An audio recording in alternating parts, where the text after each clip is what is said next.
कभी सोचा है कि नोकिया या कोडैक जैसी कंपनियां जो एक जमाने में मार्केट के शहंशाह हुआ करती थीं, आज गुमनाम क्यों हो गईं? आज हम इसी गुत्थी को सुलझाने की कोशिश करेंगे। हम समझेंगे कि आखिर क्यों सबसे कामयाब कंपनियां भी अक्सर अपनी पकड़ खो देती हैं। ये पूरा विश्लेषण क्लेटन क्रिश्चियनसन के काम पर आधारित है, जो हमें ग्रोथ के लगातार दबाव के पीछे छिपे खतरों के बारे में बताता है। तो चलिए सीधे मुद्दे पर आते हैं। ये एक ऐसा सवाल है जो बड़े बड़े दिग्गजों को भी सोचने पर मजबूर कर देता है। हम सब ने ऐसी कंपनियों के नाम सुने हैं जो एक समय पर अपने फील्ड में टॉप पर थीं, लेकिन फिर अचानक से गायब हो गईं। आखिर ऐसा होता क्यों है? क्या वो अचानक से गलत फैसले लेने लगती हैं? और इसका जवाब वो आपको हैरान कर देगा। असल में जवाब हमारी सोच से बिल्कुल उल्टा है। कंपनियां इसलिए फेल नहीं होती कि वो गलतियां करती हैं, बल्कि इसलिए क्योंकि वो उन चीजों को ही परफेक्ट तरीके से करती रहती हैं जिन्होंने उन्हें कामयाब बनाया था। है ना एक अजीब सी पहेली? चलिए इस पहेली में थोड़ा और गहरे उतरते हैं। तो ये जो जाल है ना, इसकी जड़ें बहुत गहरी हैं और इस सारी समस्या की शुरुआत होती है स्केल के एक सीधे साधे गणित से। जरा इस आंकड़े पर नजर डालिए। 3 अरब डॉलर, मतलब एक 10 अरब डॉलर की कंपनी को अगर सिर्फ 30% की ग्रोथ चाहिए तो उसे हर साल, जी हां, हर साल 3 अरब डॉलर का नया रेवेन्यू कमाना होगा। सोचकर ही दिमाग घूम जाता है ना? इतना बड़ा बिजनेस हर साल कहां से आएगा? और इसी भारी भरकम नंबर के दबाव का नतीजा क्या होता है? नतीजा ये होता है कि ये बड़ी बड़ी कंपनियां सिर्फ बड़े शिकार की तलाश में रहती हैं। वो उन छोटे मोटे नए मौकों को देखती तक नहीं है जहां शायद असली सोना छुपा हो। और यही वो ब्लाइंड स्पॉट है जो आगे चलकर उनके पतन का कारण बनता है। तो अब आते हैं इस कहानी के सबसे दिलचस्प मोड़ पर। यह समझना जरूरी है कि कैसे वो चीजें जो किसी कंपनी को सफल बनाती हैं, मतलब गुड मैनेजमेंट, वही उसके लिए एक जाल बन जाती हैं। जो आदतें सफलता दिलाती हैं, वही असफलता का कारण कैसे बन जाती हैं। जरा देखिए, एक तरफ हैं अच्छे मैनेजमेंट के सिद्धांत और दूसरी तरफ हैं उनके छिपे हुए खतरे। जैसे पहला सिद्धांत, अपने सबसे अच्छे कस्टमर्स की सुनो। बिल्कुल सही बात है, लेकिन पेंच ये है कि बेस्ट कस्टमर्स को शुरू में वो नए अजीब से लगने वाले डिसरप्टिव प्रोडक्ट्स नहीं चाहिए होते। कंपनियां ज्यादा मुनाफे पर फोकस करती हैं और इस चक्कर में वो छोटे अवसर खो देती हैं जो कल के बड़े बाजार बन सकते थे। ये एक ऐसा जाल है जिसमें अच्छी से अच्छी कंपनियां भी फंस जाती हैं। और ये बात इस एक लाइन में बिल्कुल साफ हो जाती है। कंपनियां इसलिए फेल नहीं होती कि वे कुछ गलत करती हैं, बल्कि इसलिए कि वे सब कुछ सही करती रहती हैं। मतलब वो अपनी सफलता के बनाए रास्ते पर इतने पक्के हो जाते हैं कि उन्हें ये दिखाई ही नहीं देता कि रास्ता ही बदलने वाला है। तो सवाल ये उठता है कि अगर सीधा रास्ता एक जाल है तो फिर रास्ता है कहाँ? इसका जवाब है इनोवेशन। लेकिन कोई ऐसा वैसा इनोवेशन नहीं, एक ऐसा इनोवेशन जो पूरे खेल को ही पलट कर रख दे। इसे कहते हैं डिसरप्टिव ग्रोथ इंजन। तो आखिर ये डिसरप्टिव इनोवेशन चीज क्या है? इसे ऐसे समझिए, ये वो आइडिया है जिसे देखकर शुरू में सब हंसते हैं। ये उन कस्टमर्स के लिए होता है जिन्हें बड़ी कंपनियां गिनती में भी नहीं रखती। ये सस्ता होता है, सिंपल होता है, शायद उतना पावरफुल भी नहीं होता, लेकिन धीरे धीरे ये खुद को बेहतर बनाता जाता है और फिर एक दिन बूम, ये पूरे मार्केट पर कब्जा कर लेता है। अब जरा इन दोनों में फर्क समझिए। एक तरफ है सस्टेनिंग इनोवेशन, मतलब अपने अच्छे प्रोडक्ट को और अच्छा बनाना। ये जरूरी है, बिल्कुल जरूरी है। ये आपकी आज की कुर्सी को बचाता है। लेकिन दूसरी तरफ है डिसरप्टिव इनोवेशन। ये कुर्सी बचाने के बारे में नहीं है, ये तो एक नया सिंहासन बनाने के बारे में है। ये ग्रोथ के बिल्कुल नए रास्ते खोल देता है। और इसके उदाहरण हमारे चारों तरफ हैं, इतिहास में भरे पड़े हैं। सोचिए पर्सनल कंप्यूटर्स के बारे में, जिन्होंने बड़े बड़े मेन फ्रेम कंप्यूटर्स को म्यूजियम में पहुंचा दिया, या फिर टोयोटा की छोटी छोटी गाड़ियां जिन्होंने डेट्रॉइट के कार बनाने वाले दिग्गजों की नींद उड़ा दी थी। और कोडैक को कौन भूल सकता है? डिजिटल फोटोग्राफी ने तो उनका पूरा कारोबार ही खत्म कर दिया। तो अब सबसे बड़ा सवाल, कंपनियां खुद को इस जाल से कैसे बचाएं? वो शिकार बनने की जगह शिकारी कैसे बने? इसका जवाब छिपा है लीडरशिप में और कंपनी के स्ट्रक्चर में। तो लीडर्स के लिए 3 मंत्र हैं। पहला, छोटे छोटे एक्सपेरिमेंट्स को बढ़ावा दें। हर आइडिया को पहले दिन से ही ब्लॉकबस्टर होने की जरूरत नहीं। दूसरा, सब्र, बहुत सारा सब्र। याद रखिए, नए आइडियाज को वक्त लगता है। और तीसरा, और शायद सबसे अहम, इन नए वेंचर्स को आज़ादी दें, उन्हें बड़ी कंपनी के भारी भरकम नियमों और प्रोसेस से बचा कर रखें। तो असल बात यह है कि लीडर्स को अपना नज़रिया बदलना होगा। आप इनोवेशन को उसी तराजू पर नहीं तौल सकते जिस पर आप अपना मेन बिजनेस तौलते हैं। नए आइडियाज़ को फलने फूलने के लिए एक अलग माहौल चाहिए, अलग तरह का मैनेजमेंट चाहिए, उन्हें आज़ादी चाहिए। चलिए अब इस पूरी बातचीत को एक बड़े कैनवस पर देखते हैं, क्योंकि इनोवेशन सिर्फ कंपनियों के बैलेंस शीट के लिए ज़रूरी नहीं है। इसका असर हम सब पर पड़ता है। इसका एक बहुत बड़ा सामाजिक मकसद भी है। ये बात सिर्फ बिजनेस की नहीं है, ये समाज की ज़रूरत है। जब कोई बड़ी कंपनी इनोवेट करना बंद कर देती है तो सिर्फ अपना नुकसान नहीं करती, वो पूरी सोसाइटी की ग्रोथ को रोकती है। क्योंकि सच तो यह है कि इनोवेशन ही वो ताकत है जो किसी भी इकोनॉमी को आगे ले जाती है। सोचिए, जब डिसरप्शन होता है तो क्या क्या अच्छा होता है। पूरी की पूरी नई इंडस्ट्रीज खड़ी हो जाती हैं, नई नौकरियां बनती हैं, महंगी चीज़ें और सर्विसेज सस्ती होकर आम आदमी की पहुंच में आ जाती हैं। इससे सबके लिए मौके बढ़ते हैं। तो इनोवेशन को सपोर्ट करना एक तरह से हम सबकी जिम्मेदारी है। तो आखिर में एक सवाल सबके लिए। आज हमारे आसपास, हमारे अपने इंडस्ट्री में ऐसा कौन सा छोटा सा आइडिया है जिसे सब नज़रअंदाज कर रहे हैं, जिसे बड़ी कंपनियां देखकर भी अनदेखा कर रही हैं? क्या पता वही कल का सबसे बड़ा गेम चेंजर हो। कभी सोचा है कि कैसे छोटी छोटी नई कंपनियां अक्सर उन बड़ी बड़ी कंपनियों को हरा देती हैं जिनके पास सब कुछ होता है, मतलब पैसा, ब्रांड, टेक्नोलॉजी, सब कुछ। तो आज हम इसी पहेली को सुलझाने वाले हैं। ये एक ऐसा सवाल है जो बिजनेस की दुनिया में हर किसी को हैरान करता है। सोचिए ज़रा, मार्केट के जो लीडर्स हैं उनके पास पैसा है, बड़ा नाम है, लाखों कस्टमर्स हैं, फिर भी वे अक्सर उन नए छोटे खिलाड़ियों से हार जाते हैं जिनके पास इनमें से कुछ भी नहीं होता। आखिर ऐसा होता क्यों है? देखिए, एक तरफ है गुलायत यानी बड़ी कंपनियां जिनके पास पूंजी है, एक जमा जमाया ब्रांड है और लाखों ग्राहक। और दूसरी तरफ हैं डेविड यानी नए खिलाड़ी जिनके पास इनमें से कुछ भी नहीं। ये लड़ाई तो शुरू होने से पहले ही एक तरफा लगती है ना? लेकिन असल में कहानी कुछ और ही है। तो चलिए इसमें थोड़ा और गहराई से उतरते हैं। दिग्गजों की हार का कारण कोई खराब मैनेजमेंट नहीं है, बल्कि ये एक अजीब सा विरोधाभास है जहां सब कुछ सही करना ही उनकी हार की वजह बन जाता है। ये होता कैसे है, आइए देखते हैं। ज्यादातर लोगों को लगता है कि जीत एक बेहतर प्रोडक्ट या ज्यादा पैसों से मिलती है, पर सच कहूं तो ये पूरा सच नहीं है। असली जवाब छिपा है इनोवेशन की स्ट्रैटेजी में। मतलब जीत या हार इस बात पर निर्भर करती है कि कंपनी किस तरह का इनोवेशन चुनती है। और यहीं पर आकर पूरा राज खुलता है। इनोवेशन के आप कह सकते हैं दो मुख्य रास्ते होते हैं। एक वो जो बड़ी कंपनियों को और बड़ा बनाता है, और दूसरा वो जो नए खिलाड़ियों को खेल में आने का मौका देता है। पहला है सस्टेनिंग इनोवेशन। इसका सीधा सा मतलब है अपने मौजूदा प्रोडक्ट्स को और बेहतर बनाते रहना। जैसे हर साल आने वाला नया आईफोन, कैमरा थोड़ा और अच्छा, प्रोसेसर थोड़ा और तेज। ये बड़ी कंपनियों का पसंदीदा खेल है। और दूसरा है डिसरप्टिव इनोवेशन। ये उन लोगों पर ध्यान देता है जिन्हें बड़ी कंपनियां पूरी तरह नजरअंदाज करती हैं। ये बहुत ही सरल, सस्ते और आसान समाधान पेश करता है जो पहली नज़र में बड़े प्रोडक्ट्स के मुकाबले जानबूझकर कमतर लगते हैं। तो यहां पर एक बहुत बड़ा फर्क साफ हो जाता है। सस्टेनिंग इनोवेशन मजबूत को और मजबूत बनाता है, जबकि डिसरप्टिव इनोवेशन नए खिलाड़ियों को मैदान में उतरने का एक दरवाजा देता है। यही वो मोड़ है जो पूरे खेल को पलट कर रख देता है। तो सवाल यह है कि बड़ी कंपनियां इस खतरे को आते हुए देख क्यों नहीं पाती? भाई, वे इतनी स्मार्ट हैं, उनके पास इतना सारा डेटा है, फिर भी वो चूक जाती हैं। ऐसा क्यों? इसकी वजह यह है कि बड़ी कंपनियों की जो ताकत है वही उनकी कमजोरी बन जाती है।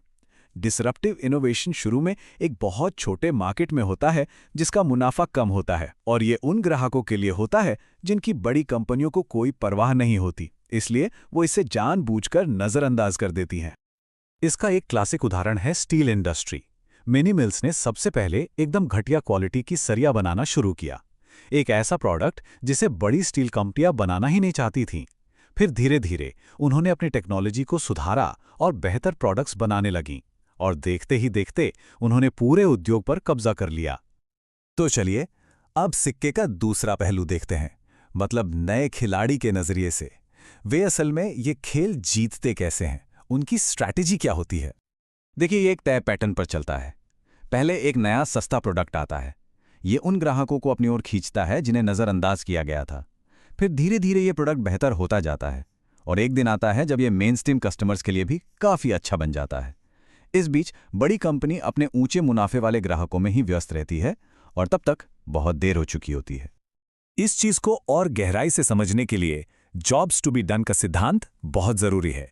ये सिद्धांत कहता है कि ग्राहक किसी प्रोडक्ट के फीचर्स नहीं खरीदते, वे उस प्रोडक्ट को एक काम पूरा करने के लिए हायर करते हैं। इसकी एक बहुत मशहूर कहानी है मिल्कशेक की। एक फास्ट फूड चेन यह जानना चाहती थी कि लोग सुबह सुबह उनका मिल्कशेक क्यों खरीदते हैं। सर्वे से कुछ पता नहीं चला, लेकिन जब उन्होंने ग्राहकों को ध्यान से देखा तो पाया कि वे उसे अपनी लंबी बोरिंग ड्राइव के लिए हायर कर रहे थे। गाढ़ा मिल्कशेक एक हाथ से पी सकते थे, पेट भरता था और ड्राइव को दिलचस्प बनाता था। मतलब स्वाद नहीं, मिल्कशेक एक काम पूरा कर रहा था। अच्छा, ये जो डिसरप्टिव इनोवेशन है, ये दो तरह से होता है। पहला है लो एंड डिसरप्शन। ये तब होता है जब मौजूदा प्रोडक्ट ज़रूरत से ज़्यादा महंगे और कॉम्प्लेक्स हो जाते हैं, जैसे साउथवेस्ट एयरलाइंस ने सस्ती उड़ानें शुरू की। और दूसरा है न्यू मार्केट डिसरप्शन। ये उन लोगों के लिए एक नया बाजार बना देता है जो पहले ग्राहक थे ही नहीं, जैसे पर्सनल कंप्यूटर्स ने आम लोगों को पहली बार कंप्यूटर का मालिक बनाया। तो इस पूरी चर्चा से हम क्या सीख सकते हैं? नए खिलाड़ी और जो पहले से मार्केट में जमे हुए हैं, दोनों के लिए ही कुछ जरूरी नियम हैं जो इस खेल को जीतने में मदद कर सकते हैं। सबसे जरूरी रणनीतिक नियम ये है, अगर किसी शक्तिशाली कॉम्पिटिटर को हराना है तो उनसे बेहतर बनने की कोशिश करना बेकार है। उनसे अलग बनना होगा, एक नया खेल खेलना होगा। तो अगर कोई नया खिलाड़ी है तो उन ग्राहकों को ढूंढना चाहिए जिन्हें कोई नहीं पूछ रहा। सिंपल और सस्ता प्रोडक्ट बनाइए, एक ऐसा बिजनेस मॉडल बनाइए जो कम मुनाफे में भी चल सके, और हमेशा वो मैदान चुनिए जहां बड़े खिलाड़ी आना ही ना चाहें। और अगर कोई स्थापित कंपनी है तो छोटे बाजारों को छोटा समझकर नजरअंदाज मत कीजिए। नए आइडियाज को भविष्य की ग्रोथ के हिसाब से देखिए, न कि आज के मुनाफे के लिए। और सबसे जरूरी, नए आइडियाज पर काम करने के लिए अपनी मेन टीम से बिल्कुल अलग एक आजाद टीम बनाइए। तो इस पूरे विश्लेषण का निचोड़ क्या है? बस इतना कि किसी चैंपियन को उसी के खेल में नहीं हराया जा सकता। खेल ही बदलना पड़ेगा, एक नया खेल बनाना पड़ेगा। और जाते जाते एक सवाल सबके लिए सोचिएगा जरूर, जो ग्राहक हैं वे किसी प्रोडक्ट या सर्विस को असल में किस काम के लिए खरीद रहे हैं? इसका जवाब शायद सबको हैरान कर दे। कभी सोचा है कि हम कोई चीज असल में खरीदते क्यों हैं? आज हम एक ऐसी कमाल की थ्योरी को समझने वाले हैं जो न सिर्फ इस सवाल का जवाब देती है, बल्कि प्रोडक्ट्स और कस्टमर्स को देखने का हमारा नजरिया ही पूरी तरह से बदल सकती है। जरा सोचिए, क्या हो अगर किसी कंपनी ने अपने प्रोडक्ट को और बेहतर बनाया और वो पहले से भी कम बिकने लगे? सुनने में बिल्कुल उल्टा लगता है ना? लेकिन यही वो पहेली है जो हमें एक बहुत बड़े सच तक ले जाएगी। और इस पहेली को सुलझाने के लिए चलिए एक बहुत ही फेमस मिल्कशेक की कहानी को देखते हैं। ये कहानी एक परफेक्ट एग्जाम्पल है कि कंपनियां अपने ग्राहकों को समझने में अक्सर कितनी बड़ी गलती कर जाती हैं। तो कहानी शुरू होती है एक फास्ट फूड चेन से, जिसका एक सीधा सा लक्ष्य था, ज़्यादा से ज़्यादा मिल्कशेक बेचना। अब इसके लिए उन्होंने वही किया जो ज़्यादातर बिजनेस करते हैं। उन्होंने सीधे अपने कस्टमर से पूछा कि उन्हें क्या चाहिए। और जब उन्होंने कस्टमर से पूछा तो उन्हें बिल्कुल वैसे ही जवाब मिले जैसे कोई भी उम्मीद करेगा। लोगों ने कहा, मिल्कशेक को और गाढ़ा बनाओ, इसमें कुछ नए फ्लेवर लाओ, और हाँ, थोड़ा सस्ता कर दो। कंपनी को लगा बस सफलता का फॉर्मूला मिल गया। तो उन्होंने ये सारे बदलाव कर दिए। मिल्कशेक अब पहले से ज्यादा गाढ़ा था, उसमें नए फ्लेवर्स भी थे। लेकिन यहीं कहानी में आता है एक ट्विस्ट।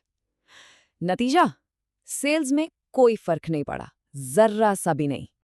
तो सवाल ये है कि ऐसा आखिर हुआ क्यों?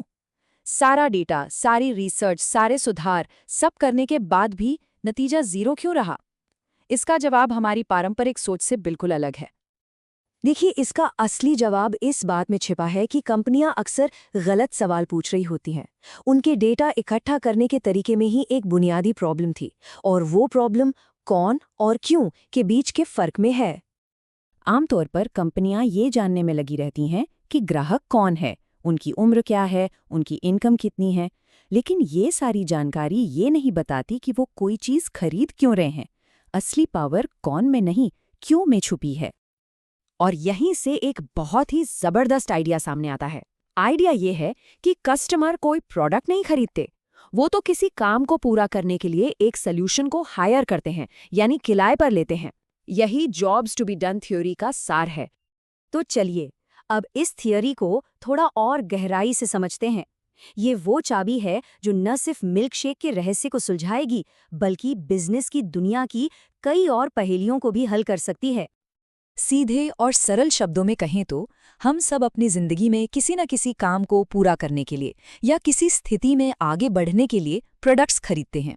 ये काम कुछ भी हो सकता है, जैसे सुबह की बोरिंग ड्राइव को थोड़ा मजेदार बनाना या फिर भूख मिटाना। हर खरीद के पीछे एक जॉब यानी एक काम छिपा होता है। तो अब मिल्कशेक की कहानी पर वापस लौटते हैं। जब रिसर्चर्स ने और गहराई से देखा तो उन्हें एक हैरान करने वाली बात पता चली।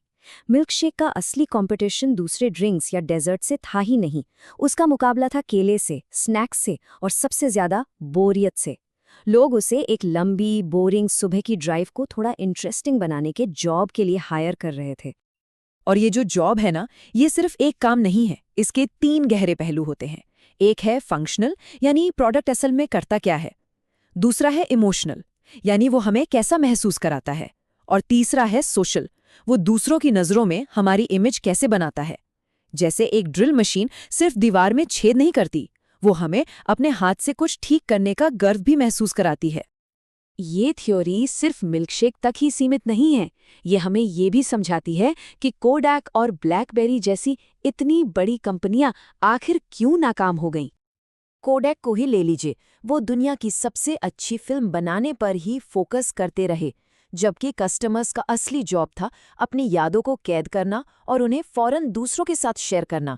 डिजिटल कैमरों ने इस जॉब को कहीं बेहतर तरीके से पूरा किया और कोडैक देखते ही देखते रेस से बाहर हो गया। और यही कहानी ब्लैकबेरी की है। वो अपने सिक्योर ईमेल और कीबोर्ड पर ही अटके रहे, लेकिन लोगों का जॉब बदल चुका था। अब उन्हें सिर्फ काम नहीं करना था, बल्कि ऐप्स के जरिए दोस्तों से जुड़ना था, खुद को एक्सप्रेस करना था। और स्मार्टफोन्स ने इस नए जॉब को उनसे कई बेहतर तरीके से समझा और पूरा किया। तो अब सबसे बड़ा सवाल ये है कि इन छिपे हुए जॉब्स का आखिर पता कैसे लगाया जाए। अच्छी बात यह है कि इसके लिए कुछ बहुत ही प्रैक्टिकल तरीके मौजूद हैं। पहला, लोग क्या कहते हैं उस पर नहीं, वो असल में क्या करते हैं उस पर ध्यान दें। दूसरा, ये देखिए कि लोग किसी प्रॉब्लम को सॉल्व करने के लिए मौजूदा प्रोडक्ट्स के साथ कैसे जुगाड़ करते हैं। तीसरा, उनकी फ्रस्ट्रेशन को सुनिए जब वो कहते हैं काश ऐसा करने का कोई आसान तरीका होता। और चौथा, ये भी समझिए कि कुछ लोग प्रॉब्लम को सॉल्व करने के लिए कुछ भी क्यों नहीं खरीद रहे हैं। इन सब में एक अनसुलझा जॉब छिपा हुआ है। तो इन सारी बातों का निचोड़ क्या है? ये हमारी सोच में एक बहुत ही बुनियादी बदलाव लाने के बारे में है। असली खेल प्रोडक्ट बेचने का है ही नहीं, असली खेल है कस्टमर की जिंदगी के किसी एक जॉब को पकड़ना और उसे परफेक्ट तरीके से सॉल्व करना। बस यही इस पूरी थ्योरी का असली सार है। जरा आइकिया के बारे में सोचिए। उनका जॉब सिर्फ फर्नीचर बेचना नहीं है, बल्कि एक घर को स्टाइलिश और कम बजट में सजाने में मदद करना है। उबर का जॉब है एक जगह से दूसरी जगह बिना किसी झंझट के पहुंचाना। ये सभी कंपनियां एक प्रोडक्ट के बजाय एक स्पष्ट जॉब को सॉल्व करती हैं। और बात सीधी सी है, जब आप किसी के जॉब को पूरी तरह से हल कर देते हैं तो वो बार बार आपको ही हायर करेंगे। कस्टमर लॉयल्टी अपने आप बन जाती है, क्योंकि आपका सल्यूशन उनके लिए वाकई में काम करता है। तो अब अपने आसपास के प्रोडक्ट्स के बारे में सोचिए। हम उन्हें असल में किस जॉब को पूरा करने के लिए हायर करते हैं। और अगर कोई बिजनेस में है तो वो सोचे कि उनके कस्टमर्स असल में किस काम को पूरा करने के लिए उन्हें हायर कर रहे हैं। इसका जवाब हो सकता है हमें भी हैरान कर दे। आज हम बात करने वाले हैं एक बहुत ही दिलचस्प और कह सकते हैं कि एक खतरनाक जाल के बारे में, जिसमें अक्सर सबसे अच्छी कंपनियां ही फंस जाती हैं। इसे कहते हैं सबसे अच्छे ग्राहक का जाल। तो चलिए इस पूरे विश्लेषण को एक सवाल से शुरू करते हैं। आमतौर पर तो यही माना जाता है कि किसी भी बिजनेस के लिए उसके सबसे अच्छे ग्राहक ही उसकी सबसे बड़ी ताकत होते हैं, है ना? लेकिन क्या हो अगर यही सोच, यही विश्वास आपकी सबसे बड़ी कमजोरी बन जाए, एक ऐसा अनदेखा खतरा जो आपको सफलता की राह से भटका सकता है? तो ठीक है, अब जरा इसमें गहराई से उतरते हैं। हम ये समझेंगे कि कैसे सिर्फ अपने टॉप कस्टमर्स पर ध्यान देना असल में नाकामी का एक सीधा रास्ता बन सकता है। अब सवाल ये है कि ये जाल इतना आकर्षक क्यों लगता है? क्योंकि अपने सबसे मुनाफा देने वाले ग्राहकों की सुनना सबसे सेफ और लॉजिकल लगता है। लेकिन खतरा यहीं पर है। आपके सबसे अच्छे ग्राहक आपसे कोई क्रांतिकारी बदलाव नहीं मांगते। उन्हें तो बस मौजूदा प्रोडक्ट में ही थोड़े और सुधार चाहिए। और इसी चक्कर में कंपनियां ऐसे प्रोडक्ट्स बना देती हैं जो ज्यादातर लोगों के लिए बहुत महंगे और कॉम्प्लेक्स हो जाते हैं। इसका सबसे बड़ा उदाहरण कोडैक है। वो अपने प्रोफेशनल ग्राहकों के लिए दुनिया की सबसे बेहतरीन फिल्म बनाते रहे और डिजिटल कैमरा के पूरे बाजार को गंवा बैठे। तो इससे बचने का तरीका क्या है? इसके लिए ना हमें इनोवेशन के दो अलग-अलग रास्तों को समझना होगा। एक है सस्टेनिंग और दूसरा है डिसरप्टिव। सस्टेनिंग इनोवेशन, ये वही है जो ज्यादातर कंपनियां करती ही हैं। ये अपने मौजूदा प्रोडक्ट्स को अपने सबसे ज्यादा मुनाफा देने वाले ग्राहकों के लिए और बेहतर बनाती रहती हैं। ये ग्रोथ के लिए जरूरी तो है, लेकिन ये कोई नया बाजार नहीं बनाता। और फिर आता है डिसरप्टिव इनोवेशन। देखिए, इसका लक्ष्य परफॉर्मेंस बढ़ाना है ही नहीं, बल्कि प्रोडक्ट्स को इतना सिंपल और सस्ता बनाना है कि नए लोग भी इसे इस्तेमाल कर सकें। और यही वो इनोवेशन है जो पूरी की पूरी इंडस्ट्री को बदल कर रख देता है। ये स्लाइड ना दोनों रास्तों के बीच का फर्क बिल्कुल साफ कर देती है। एक तरफ है सस्टेनिंग इनोवेशन, जिसका लक्ष्य है परफॉर्मेंस सुधारना, टारगेट है हाई एंड ग्राहक और नतीजा मौजूदा बाजार को बचाना। दूसरी तरफ है डिसरप्टिव इनोवेशन, इसका लक्ष्य है पहुंच बढ़ाना, टारगेट है नए ग्राहक और नतीजा बिल्कुल नए बाजार बनाना। दोनों के लक्ष्य और ग्राहक एकदम अलग हैं। इसका एक क्लासिक उदाहरण है ट्रांजिस्टर रेडियो। जब वो आए तो उनकी साउंड क्वालिटी वैक्यूम ट्यूब वाले बड़े रेडियो के मुकाबले बहुत खराब थी, तो बड़ी कंपनियों ने उसे नज़रअंदाज कर दिया। लेकिन टीनेजर्स को ये बहुत पसंद आया, क्योंकि ये छोटा था, सस्ता था और पोर्टेबल था। और फिर धीरे धीरे इसकी क्वालिटी बेहतर होती गई और इसने पूरे बाजार पर कब्जा कर लिया। यही है डिसरप्शन की असली ताकत। तो चलिए आप देखते हैं कि भविष्य के इन ग्राहकों को कहाँ ढूंढा जाए, जो असल में ग्रोथ को आगे बढ़ाएंगे। ये अवसर अक्सर वहीं छिपे होते हैं जहां कोई देख नहीं रहा होता। पहला और सबसे बड़ा मौका छिपा है नॉन कंज्यूमर्स में, यानी ये वो लोग हैं जो उस कैटेगरी में अभी कोई भी प्रोडक्ट इस्तेमाल नहीं कर रहे हैं। ये वो लोग हैं जिनके लिए मौजूदा प्रोडक्ट्स या तो बहुत महंगे हैं या फिर बहुत कॉम्प्लेक्स। जरा सोचिए, साउथवेस्ट एयरलाइंस ने फ्रीक्वेंट फ्लायर्स के लिए नहीं, बल्कि उन लोगों के लिए हवाई जहाज को सुलभ बनाया जो बस और कार से चलते थे। या क्विकबुक्स ने उन छोटे दुकानदारों को अकाउंटिंग सॉफ्टवेयर दिया जो अब तक बही खाते पर काम कर रहे थे। ये कंपनियां नए बाजार बनाती हैं, मौजूदा बाजार के लिए लड़ती नहीं हैं। अच्छा, दूसरा बड़ा मौका कहाँ छिपा है? उन ग्राहकों में जो ओवरसर्व्ड हैं। मतलब वो ऐसे फीचर्स और परफॉर्मेंस के लिए पैसे दे रहे हैं जिनकी उन्हें असल में ज़रूरत ही नहीं है। जैसे जैसे इंडस्ट्री मैच्योर होती है ना, प्रोडक्ट्स ज़रूरत से ज़्यादा अच्छे और महंगे हो जाते हैं, और यहीं पर गुड इनफ यानी काम चलाऊ प्रोडक्ट्स के लिए एक जगह बन जाती है। गूगल डॉक्स ने माइक्रोसॉफ्ट ऑफिस को इसलिए नहीं हराया कि वो उससे बेहतर था, नहीं, बल्कि इसलिए कि वो सिंपल था, फ्री था और ज़्यादातर लोगों की ज़रूरत के लिए काफ़ी था। टोयोटा ने भी तो यही किया, भरोसेमंद और सस्ती गाड़ियां बनाकर अमेरिकी बाजार में अपनी जगह बना ली। तो यहाँ से जो सबसे बड़ी सीख मिलती है वो ये है कि आप एक ही टीम, एक ही प्रोसेस और एक ही बिजनेस मॉडल से दोनों तरह के ग्राहकों को खुश नहीं कर सकते। सही रणनीति के लिए सही संगठनिक ढांचा होना भी बहुत जरूरी है। यहाँ आप देख सकते हैं कि सब कुछ कैसे जुड़ता है। अगर सस्टेनिंग ग्रोथ चाहिए तो अपने मौजूदा हाई एंड ग्राहकों पर ध्यान दें और परफॉर्मेंस में सुधार करें। लेकिन अगर डिसरप्टिव ग्रोथ चाहिए तो आपका ध्यान नॉन कंज्यूमर्स या ओवरसर्व्ड ग्राहकों पर होना चाहिए, जिनके लिए आपको सरल, सस्ते और गुड इनफ समाधान बनाने होंगे। और यही वजह है कि इन दोनों रणनीतियों को अलग रखना इतना जरूरी क्यों है। अगर आप ऐसा नहीं करते तो कंपनी के अंदर ही खींचतान शुरू हो जाएगी। जो मैट्रिक्स एक टीम के लिए सफलता है वही दूसरी के लिए नाकामी लगेगी। इसीलिए HP जैसी सफल कंपनियों ने अपने प्रिंटर और कंप्यूटर बिजनेस के लिए अलग-अलग डिवीजन बनाए थे। तो इस पूरी बातचीत से हमें क्या सीख मिलती है? ग्रोथ के लिए एक नया, ज्यादा शक्तिशाली नियम क्या है? देखिए, जो सच में सफल कंपनियां हैं ना, सोनी, इंटेल, न्यूकोर, ये सब अपने ग्राहकों को बहुत सोच समझकर, बहुत सावधानी से चुनती हैं। इन्होंने जानबूझकर उन ग्राहकों को चुना जो उस समय बुरे या कम मुनाफे वाले लगते थे, क्योंकि उन्होंने देखा कि असली अवसर तो वहीं छिपा था।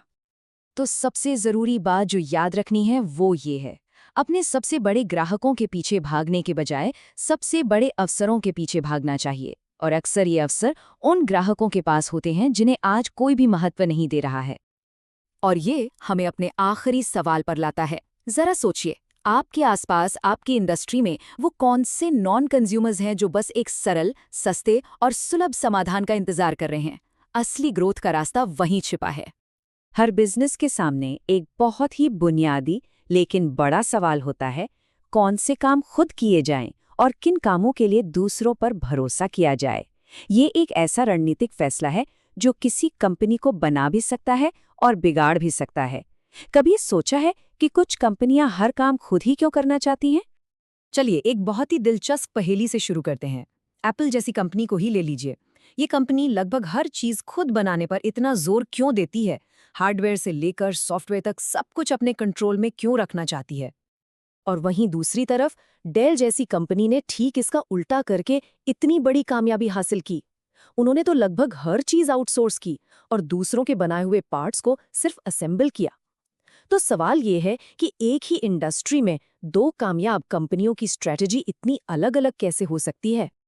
इस पहेली का जवाब बिजनेस स्ट्रैटेजी के सबसे शक्तिशाली फ्रेमवर्क में से एक को उजागर करता है, और इसे समझना सच में किसी भी बिजनेस के लिए एक गेम चेंजर साबित हो सकता है।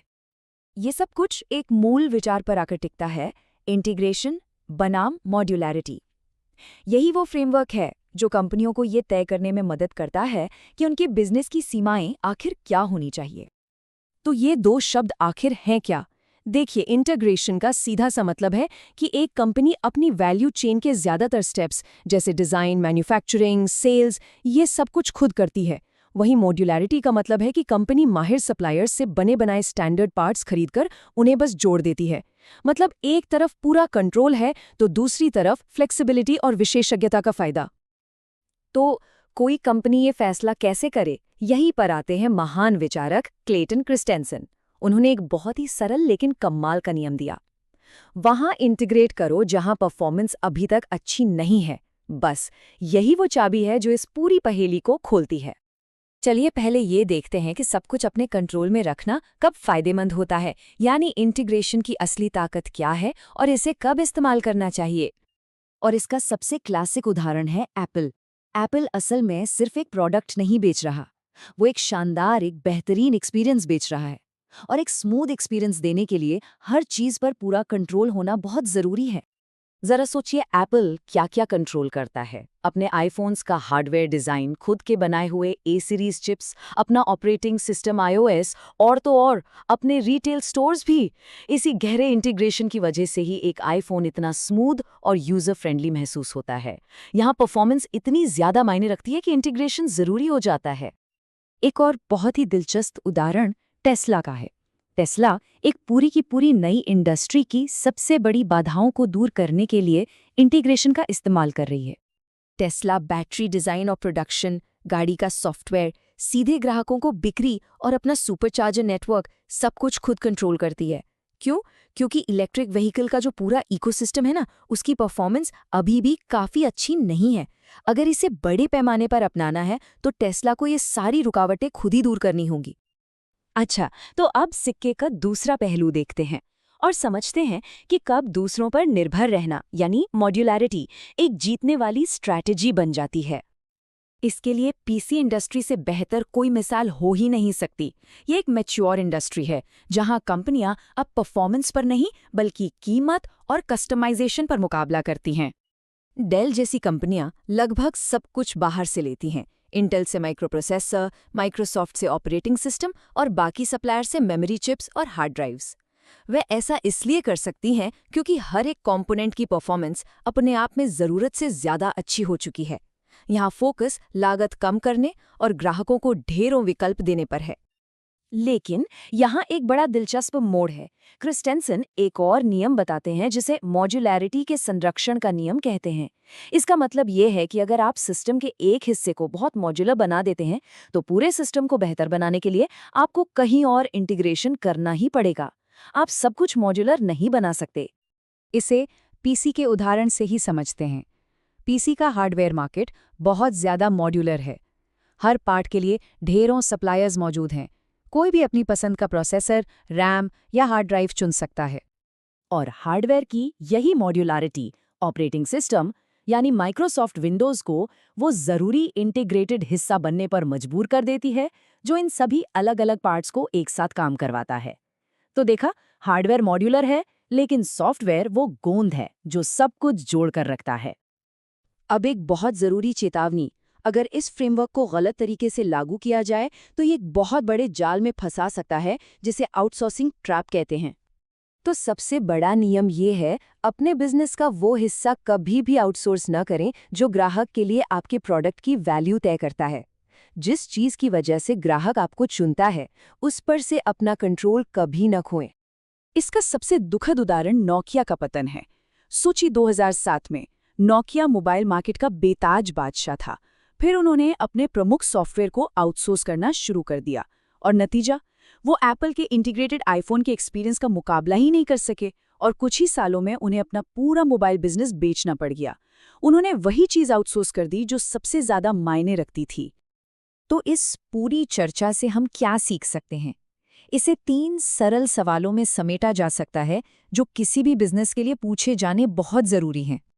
तो ये रही वो चेकलिस्ट। पहला सवाल, अभी इस वक्त परफॉर्मेंस सबसे ज़्यादा कहाँ मायने रखती है? यहीं पर इंटीग्रेट करना है। दूसरा, कहाँ परफॉर्मेंस पहले से ही काफ़ी अच्छी है, यहाँ आउटसोर्स किया जा सकता है। और तीसरा और शायद सबसे ज़रूरी सवाल, अगली रुकावट या बॉटलनेक कहाँ पैदा होने की संभावना है? भविष्य में वहीं इंटीग्रेट करने की योजना बनानी होगी। तो ये पूरी चर्चा हमें एक बड़े सवाल पर लाकर छोड़ती है। किसी भी इंडस्ट्री में परफॉर्मेंस की अगली बड़ी रुकावट कहाँ उभर रही है? क्योंकि जो कंपनी इसका जवाब सबसे पहले ढूंढ लेगी वही कल की लीडर बनेगी। इस बारे में ज़रूर सोचिएगा। सोचिए, हर कामयाब प्रोडक्ट के पीछे ना एक ऐसी अनदेखी ताकत काम करती है जो उसे लगातार नीचे खींचती है, बिल्कुल ग्रेविटी की तरह। इसे कहते हैं कमोडिटाइजेशन। ये वो चीज़ है जो किसी कमाल के इनोवेशन को भी समय के साथ एक साधारण और सस्ती चीज़ बना देती है। तो सवाल ये उठता है कि भाई इस अदृश्य ताकत को आखिर हराया कैसे जाए?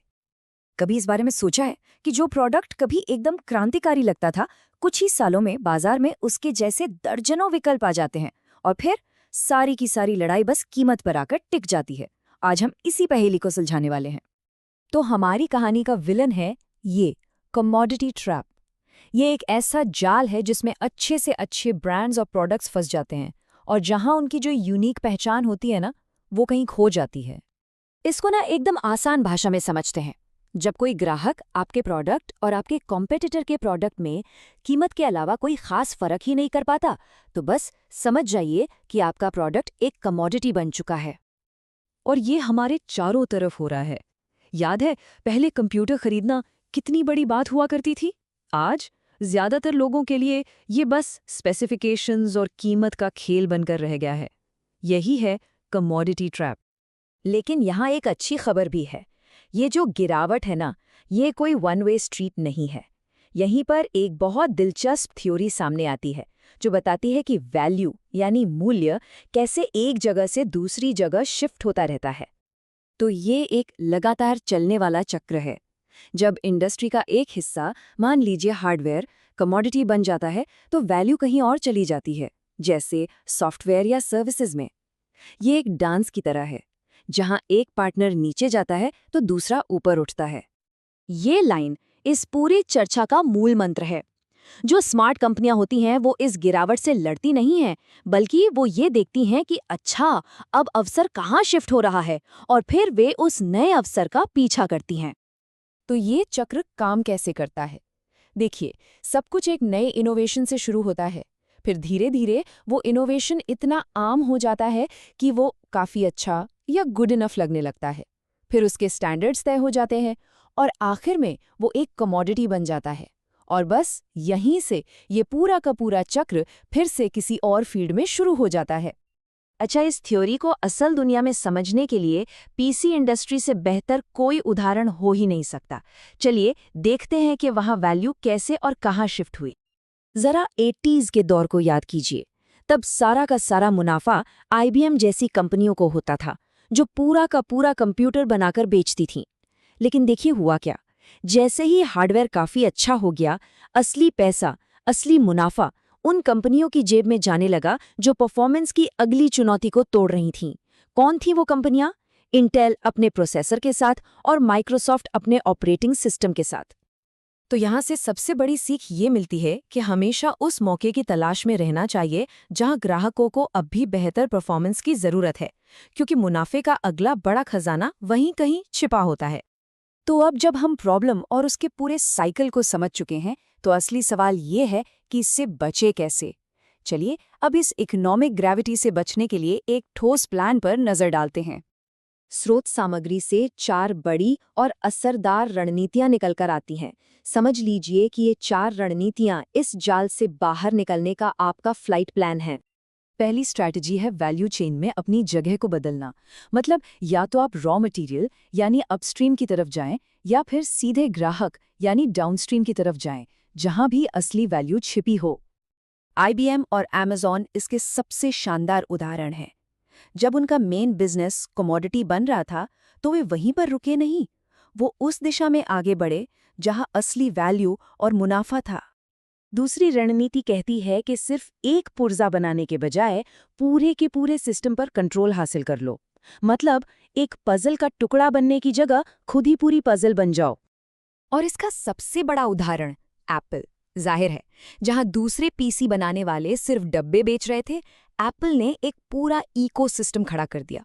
और यही इंटीग्रेशन उनकी असली ताकत है, जिसे कॉपी करना लगभग नामुमकिन है। तीसरी स्ट्रैटेजी है ग्राहकों की बदलती ज़रूरतों पर फोकस करना। ये पूछना कि आज का ग्राहक आपके प्रोडक्ट से असल में कौन सा काम करवाना चाहता है। नेटफ्लिक्स ने ठीक यही किया। उन्होंने समझा कि लोगों को प्लास्टिक की डिस्क से मतलब नहीं है, उन्हें तो अपनी पसंदीदा फिल्म तुरंत देखनी है। उन्होंने ग्राहक की असली और नई ज़रूरत को पकड़ा और पूरा का पूरा बिजनेस मॉडल ही बदल डाला। और ये रही आखिरी और शायद सबसे इनोवेटिव स्ट्रैटेजी, खेल के नियमों को ही बदल दो। डाइसन और टेस्ला ने ये साबित कर दिया कि आपको उसी पुरानी दौड़ में भागने की कोई ज़रूरत नहीं है। आप एक नई दौड़ शुरू कर सकते हैं। उन्होंने अच्छा होने का मतलब ही बदल दिया और देखते ही देखते एक नई कैटेगरी बना दी। तो अंत में कमोडिटाइजेशन को एक खतरे के तौर पर नहीं, बल्कि एक सिग्नल, एक अवसर के संकेत के रूप में देखना चाहिए। तो ये बातें याद रखने वाली हैं। ये एक प्राकृतिक चक्र है जो चलता रहेगा। वैल्यू हमेशा उस जगह जाती है जहां सुधार की सबसे ज्यादा गुंजाइश होती है। और जो सफल कंपनियां होती हैं, वो इस बहाव के खिलाफ तैरने की कोशिश नहीं करती, बल्कि वे अगली लहर की सवारी करती हैं। ये शक्तिशाली विचार हमें एक बहुत ज़रूरी बात याद दिलाता है। जब आपका प्रोडक्ट उबाऊ लगने लगे, तो निराश होने की ज़रूरत नहीं है। ये तो बस एक इशारा है कि आपके ग्राहक की समस्याएं अब कहीं और शिफ्ट हो गई हैं। जाइए, उस नई ज़रूरत को ढूंढिए, क्योंकि अगला बड़ा अवसर वहीं आपका इंतज़ार कर रहा है। नमस्कार। चलिए आज एक बहुत ही बड़े सवाल की तह तक चलते हैं। आखिर ऐसा क्यों होता है कि बड़ी बड़ी बेहतरीन कंपनियां, जिनके पास सब कुछ है, फिर भी वो बड़े इनोवेशन करने से चूक जाती हैं? इसका जवाब ना एक बहुत ही दिलचस्प कॉन्सेप्ट में छिपा है, जिसे कहते हैं संगठनात्मक क्षमता। जरा सोच कर देखिए, एक कंपनी है जिसके पास दुनिया के सबसे ब्रिलियंट लोग हैं, पैसा बेशुमार है और टेक्नोलॉजी भी एकदम टॉप नॉच है। फिर भी वो अगली बड़ी चीज, द नेक्स्ट बिग थिंग, बनाने में फेल हो जाती है। अजीब लगता है ना, एकदम एक पहेली जैसा। पर इसका असली कारण वो नहीं है जो हम सब आमतौर पर सोचते हैं। तो असली बात यह है कि सारा खेल रिसोर्सेज यानी संसाधनों का है ही नहीं। असली खेल है क्षमता का, कैपेबिलिटी का। और देखिए, कैपेबिलिटी सिर्फ इस बात से नहीं होती कि आपके पास क्या है, ये उससे कहीं ज्यादा गहरी चीज है। इसका असली मतलब ये है कि आपकी ऑर्गेनाइजेशन असल में क्या करने के लिए बनी है। अच्छा, तो चलिए अब इसमें थोड़ा और डीप डाइव करते हैं। इस प्रॉब्लम को समझने के लिए ना हमें सफलता के विरोधाभास को समझना होगा। मतलब बड़ी अजीब बात है कि कभी-कभी जो चीजें आपको आज सक्सेसफुल बनाती हैं, वही कल आपकी सबसे बड़ी रुकावट बन जाती हैं। देखते हैं कैसे।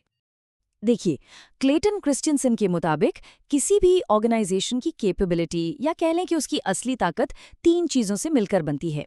पहला, रिसोर्सेज यानी लोग, पैसा, टेक्नोलॉजी, ये सब।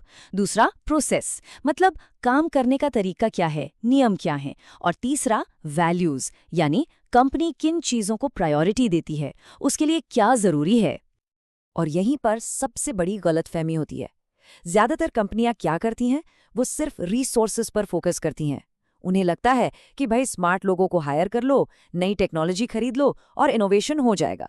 लेकिन असली ताकत, असली कैपेबिलिटी तो प्रोसेस और वैल्यूज में छिपी होती है। मतलब उन रिसोर्सेज का इस्तेमाल कैसे हो रहा है और किस आधार पर फैसले लिए जा रहे हैं। ये एनालॉजी तो बिल्कुल कमाल की है। सोचिए, एक कामयाब कंपनी के जो प्रोसेस और वैल्यूज होते हैं ना, वो उसके इम्यून सिस्टम की तरह काम करते हैं।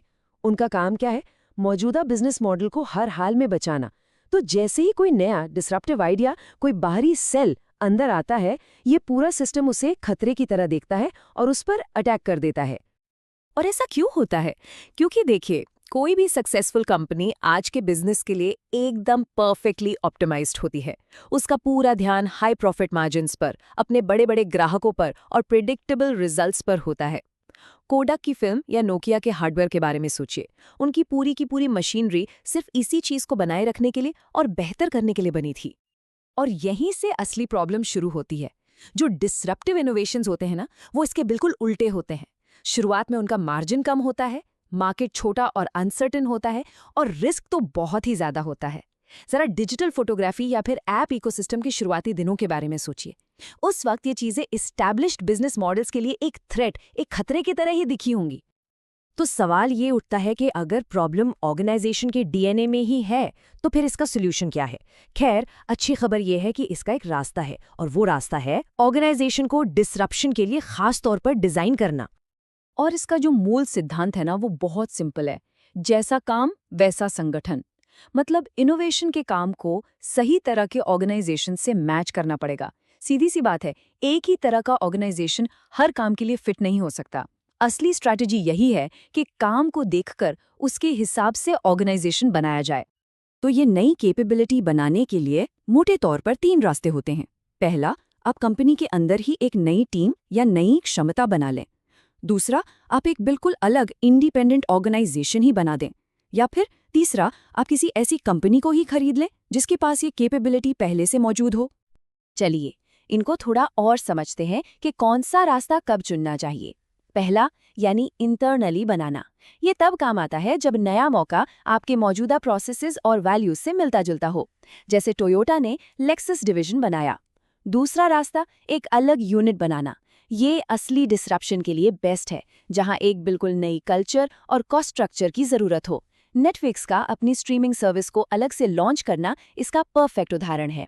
और तीसरा, यानी किसी कंपनी को अक्वायर करना। ये तब सही है जब आपको रफ्तार चाहिए और किसी दूसरी फर्म के पास वो डीएनए पहले से ही मौजूद हो, जैसे गूगल ने यूट्यूब को खरीदा। और जब भी कोई ऐसी अलग यूनिट यानी स्पिन आउट बनाई जाती है ना, तो 2 चीजें सबसे जरूरी होती हैं, आज़ादी और सुरक्षा। उस नई टीम को पूरी आज़ादी मिलनी चाहिए कि वो अपने खुद के प्रोसेसेस बनाएं, अपने खुद के वैल्यूज़ तय करें, अपना एक नया कल्चर खड़ा करे। और साथ ही उसे सुरक्षा भी चाहिए। पेरेंट कंपनी के हाई मार्जिन की मांगों से सुरक्षा, उसके पुराने मैट्रिक से सुरक्षा, ताकि वो कॉर्पोरेट इम्यून सिस्टम उसे खत्म ना कर दे। एक्विजिशन यानी अधिग्रहण के मामले में भी ठीक यही बात लागू होती है। अक्सर कंपनियां सबसे बड़ी गलती ये करती हैं कि नई कंपनी को खरीदकर पूरी तरह से अपने अंदर मिला लेती हैं। लेकिन देखिए, गूगल ने यूट्यूब के साथ क्या किया, या फेसबुक ने इंस्टाग्राम के साथ। उन्होंने उन्हें आज़ाद रहने दिया। क्यों? क्योंकि सबक ये है कि आप सिर्फ टेक्नोलॉजी या लोग नहीं खरीद रहे हैं, आप उनकी पूरी कैपेबिलिटी, उनके प्रोसेसेस और वैल्यूज को खरीद रहे हैं। तो आखिर में ये सारी बात आकर टिकती है लीडरशिप की भूमिका पर। मतलब इनोवेशन को सच में बढ़ावा देने के लिए एक लीडर का असली काम है क्या? लीडर्स को ना एक ऑपरेटर की तरह सोचना बंद करके एक आर्किटेक्ट की तरह सोचना शुरू करना होगा। ऑपरेटर का सवाल होता है, मैं अपने मौजूदा बिजनेस के लिए करंट प्रोसेसेस को और एफिशिएंट कैसे बनाऊं? लेकिन आर्किटेक्ट का सवाल बिल्कुल अलग होता है। वो पूछता है, इस नए खेल को जीतने के लिए हमें किस तरह के ऑर्गेनाइजेशन की जरूरत होगी जिसके प्रोसेस और वैल्यूज भी नए हों? और क्लेटन क्रिस्टियनसन का ये कोट पूरी बात का सार है। वो कहते हैं कि जो मैनेजर्स नए ग्रोथ बिजनेस बनाना चाहते हैं, उन्हें एक नया ऑर्गेनाइजेशनल स्पेस बनाना होगा। एक ऐसी जगह जहां पुराने बिजनेस के प्रोसेस और वैल्यूज नए बिजनेस को रोक न सकें। तो चलिए इस चर्चा को इसी एक सवाल के साथ खत्म करते हैं। अपने ऑर्गेनाइजेशन के बारे में सोचिए, या किसी भी बड़ी कंपनी के बारे में। क्या वो अपने अतीत की रक्षा करने के लिए बनी है या फिर भविष्य का निर्माण करने के लिए? इसका जवाब शायद आपको हैरान कर दे। जरा सोचिए, आप एक जहाज चला रहे हैं, लेकिन चारों तरफ घना कोहरा है। आपको आगे का रास्ता बिल्कुल साफ नहीं दिख रहा। आज की जो बिजनेस वर्ल्ड है ना, वो भी कुछ कुछ ऐसी ही है। तो ऐसे में जब भविष्य का कुछ पता ना हो, तो कोई अपनी स्ट्रेटजी बनाए तो बनाए कैसे? तो सवाल यही उठता है कि आखिर ये बड़ी बड़ी सफल कंपनियां करती क्या है? जब कुछ भी निश्चित नहीं है, तो ये अपनी स्ट्रैटेजी बनाती कैसे हैं? मतलब बिना किसी मैप के भविष्य को ये फेस कैसे करती हैं? और इसका जवाब आपको थोड़ा चौंका सकता है। ये सब लंबी चौड़ी डिटेल्ड 5 ईयर प्लान से नहीं होता। सच तो ये है कि कई बार यही ट्रेडिशनल प्लानिंग सक्सेस के रास्ते का सबसे बड़ा रोड़ा बन जाती है। महान थिंकर क्लेटन क्रिस्टेंसन ने एक बहुत अच्छी बात कही है कि जब आप कुछ बिल्कुल नया, कुछ डिसरप्टिव बना रहे हो, तो आप वही पुराने रूल्स रेगुलेशंस नहीं लगा सकते। डिसरप्टिव ग्रोथ के लिए एक बिल्कुल ही अलग अप्रोच चाहिए। और यहीं पर स्ट्रैटेजी की 2 अलग-अलग दुनियाएं सामने आती हैं, और सफल होने के लिए इन दोनों को समझना बहुत बहुत जरूरी है। अच्छा, तो एक तरफ है जिसे हम कहते हैं डेलिब्रेट स्ट्रैटेजी या सोची समझी रणनीति। ये वही है जो हम सब जानते हैं। एक डिटेल प्लान बनाया, सोचा समझा और फिर उसे एग्जीक्यूट कर दिया। ये तब काम करता है जब फ्यूचर प्रिडिक्टेबल हो, जब पता हो कि आगे क्या होने वाला है। लेकिन दूसरी तरफ है इमर्जेंट स्ट्रैटेजी, मतलब उभरती हुई रणनीति। ये प्लान से नहीं बल्कि ट्रायल एंड एरर से सीखते सीखते बनती है, और जब अनिश्चितता हो तो इससे निपटने का यही एक तरीका है। इसके तो बहुत शानदार एग्जाम्पल्स हैं। इंटेल को ही ले लीजिए। उन्होंने तो मेमोरी चिप्स बेचने का प्लान बनाया था, लेकिन मार्केट से सिग्नल मिला तो वो माइक्रो प्रोसेसर्स की तरफ मुड़ गए।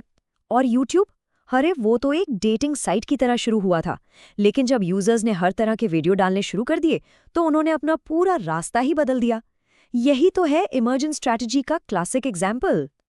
इस फर्क को और अच्छे से समझने के लिए हमें 2 तरह के काम को देखना होगा। एक है एग्जीक्यूशन वर्क, जिसका मकसद है पहले से तय नतीजों को एफिशिएंटली पूरा करना। इसके लिए चाहिए डिटेल्ड प्लान्स। लेकिन दूसरा है डिस्कवरी वर्क, जिसका मकसद है ये सीखना कि आखिर काम क्या करेगा, खासकर जब आप किसी नए मार्केट में हो। इसके लिए चाहिए एक्सपेरिमेंट्स। प्रॉब्लम ये है कि ज्यादातर कंपनियां एग्जीक्यूशन में तो मास्टर होती हैं, पर डिस्कवरी में फेल हो जाती हैं। तो फिर सोल्यूशन क्या है? सोल्यूशन है माइंडसेट में बदलाव। स्ट्रैटेजी को सिर्फ प्लानिंग और एग्जीक्यूशन की तरह देखने के बजाय इसे एक लर्निंग एंड डिस्कवरी प्रोसेस की तरह देखना होगा। तो सोचिए जरा, जब कोई कंपनी एक नया वेंचर शुरू कर रही हो, तो सबसे इम्पोर्टेंट सवाल क्या होना चाहिए? सबसे जरूरी सवाल ये नहीं है कि हमारे क्वार्टरली टारगेट्स क्या हैं, बल्कि सवाल ये होना चाहिए, हमें अगला क्या सीखना है। डिसरप्टिव स्ट्रैटेजी का पहला गोल पैसा कमाना होता ही नहीं है। पहला गोल है सीखना और रिस्क कम करना। इसी को स्कूल ऑफ एक्सपीरियंस प्रिंसिपल कहते हैं। मतलब स्ट्रैटेजी असली दुनिया के एक्सपेरिमेंट्स और फीडबैक से बनती है, कागज पर नहीं। अमेज़न वेब सर्विसेज यानी AWS कोई ग्रैंड प्लान नहीं था, वो तो अमेज़न के इंटरनल एक्सपेरिमेंट से निकला। नेटफ्लिक्स ने भी तो DVD से शुरुआत की थी, लेकिन कस्टमर्स के बिहेवियर से सीखकर उन्होंने स्ट्रीमिंग को टेस्ट किया। सीधी सी बात है, जब आपके पास डेटा ना हो तो एक्सपीरियंस ही आपका सबसे बड़ा गाइड है। चलिए अब देखते हैं कि इस माइंडसेट को एक्शन में कैसे लाया जाए। ये एक 3 फेज जर्नी है। पहला फेज है क्रिएशन। यहाँ एक्सपेरिमेंट्स करके ये पता लगाया जाता है कि कस्टमर्स को आखिर चाहिए क्या। दूसरा फेज है कोएलेसेंस। यहाँ जो सफल पैटर्न्स मिलते हैं ना, उन्हें पहचाना जाता है और रिपीटेबल बनाया जाता है। और फिर आता है तीसरा फेज, एक्सप्लॉयटेशन। यहाँ पर जो मॉडल प्रूव हो चुका है उसे बड़े स्केल पर लागू किया जाता है और ऑप्टिमाइज किया जाता है। और यहीं पे सबसे बड़ी गलती होती है। ज्यादातर कंपनियां सीधे फेज 3 से शुरू करती हैं, मतलब एक ऐसे मॉडल को ऑप्टिमाइज करने लगती हैं जिसे उन्होंने अभी तक डिस्कवर ही नहीं किया है। अब इस नए अप्रोच में लीडरशिप का रोल भी पूरी तरह बदल जाता है। एक लीडर अब सिर्फ ऑर्डर देने वाला कमांडर नहीं है। यहाँ लीडर का काम स्ट्रैटेजी चुनना नहीं है, बल्कि जब स्ट्रैटेजी उभर कर सामने आए तो उसे पहचानना है। उन्हें एक्सपेरिमेंट्स के लिए एक माहौल बनाना पड़ता है, रिसोर्सेज देने पड़ते हैं, और जैसे ही कोई पैटर्न काम करने लगता है उसे पहचान कर तेजी से स्केल करना होता है। बेसिकली वो लर्निंग प्रोसेस के ऑर्केस्ट्रेटर बन जाते हैं। जेफ बेजोस का ये कोट इस लीडरशिप फिलॉसफी को परफेक्टली समराइज करता है। मतलब विजन को लेकर एकदम पक्के रहो, लेकिन वहां तक पहुंचने के जो डिटेल्स हैं, जो रास्ते हैं, उनमें फ्लेक्सिबल रहो। सीखने और एक्सपीरियंस के हिसाब से रास्ता बदल सकता है। और आखिर में क्लेटन क्रिस्टेंसन की ये बात इस पूरी चर्चा का निचोड़ है कि सक्सेस डिसीजन लेने से नहीं बल्कि डिस्कवरी करने के प्रोसेस से आती है। ये प्लानिंग के बारे में नहीं, लर्निंग के बारे में है। तो आज की ये बातचीत एक बहुत ज़रूरी सवाल पर आकर ख़त्म होती है। आपकी स्ट्रैटेजी क्या है? एक फिक्स्ड रोड मैप जिसे हर हाल में फॉलो करना है, या फिर एक हाइपोथेसिस जिसे लगातार टेस्ट करना है और इम्प्रूव करना है? शायद इसी सवाल का जवाब भविष्य की सफलता को डिफाइन करेगा। नमस्कार, आज हम एक बड़े ही दिलचस्प और शायद थोड़े अजीब से आइडिया पर बात करेंगे। आइडिया ये है कि जब कुछ नया बनाने की बात आती है ना, तो हर पैसा एक जैसा नहीं होता। जी हाँ, कुछ पैसा इनोवेशन को पंख देता है और कुछ उसे चुपचाप खत्म कर देता है। तो चलिए इस पहेली को समझते हैं। ये जो बात है ना, ये इनोवेशन की दुनिया के गुरु क्लेटन क्रिस्टेंसन की है, और यही हमारी आज की पूरी बातचीत का सेंटर पॉइंट है। देखिए, इससे ये समझ आता है कि पैसा किस टाइप का है, ये कितना ज्यादा मायने रखता है। बात सिर्फ अमाउंट की नहीं है, बल्कि उस पैसे के पीछे छिपी सोच और उम्मीदों की है। अच्छा, अब मन में एक सवाल तो आता ही है ना, कि भाई पैसा तो पैसा होता है, ज्यादा फंडिंग तो हमेशा अच्छी होगी, राइट? अक्सर तो यही लगता है कि किसी नए आइडिया के लिए जितना पैसा मिल जाए उतना बढ़िया। पर क्या ये वाकई सच है? आज हम इसी सोच को, इसी मिथक को तोड़ने वाले हैं और ये समझेंगे कि कैसे ज्यादा पैसा कभी-कभी फायदे से कहीं ज्यादा नुकसान कर सकता है। तो क्रिस्टेंसन पैसे को 2 हिस्सों में बांटते हैं। एक को वो कहते हैं अच्छा पैसा और दूसरे को बुरा पैसा। अब ये बंटवारा इस बात पर नहीं है कि पैसा कहाँ से आ रहा है, नहीं, ये इस बात पर है कि उस पैसे के साथ उम्मीदें कैसी जुड़ी हैं, उसका बर्ताव कैसा है। तो आइए समझते हैं कि इन दोनों में आखिर फर्क क्या है। तो देखिए, फर्क बिल्कुल साफ है। एक तरफ है अच्छा पैसा, जो ग्रोथ के लिए, विकास के लिए सब्र रखता है, इंतजार कर सकता है। इसकी मांग होती है कि टीम पहले सीखे, एक्सपेरिमेंट करे। और दूसरी तरफ है बुरा पैसा, जिसे ग्रोथ के लिए बिल्कुल सब्र नहीं है। उसे चाहिए तुरंत नतीजे। ये परफॉर्मेंस और फटाफट स्केल करने का दबाव बनाता है, भले ही बिजनेस मॉडल अभी ठीक से खड़ा भी ना हुआ हो। और यहाँ एक बहुत जरूरी बात समझने वाली है। असल में प्रॉब्लम पैसे में नहीं है, प्रॉब्लम है उस पैसे से जुड़ी जल्दबाजी में, उस अधीरता में। मतलब जो निवेशक की मानसिकता होती है ना, कि बस जल्दी से जल्दी प्रॉफिट मिल जाए, वही चाहत अच्छे भले आइडियाज को बड़ा होने से पहले ही मार डालती है। तो सवाल ये उठता है कि ये बुरा पैसा आखिर करता क्या है? ये इनोवेशन को नुकसान पहुंचाता कैसे है? असल में ये एक धीमे जहर की तरह काम करता है, जो धीरे धीरे एक नए आइडिया की जान ले लेता है।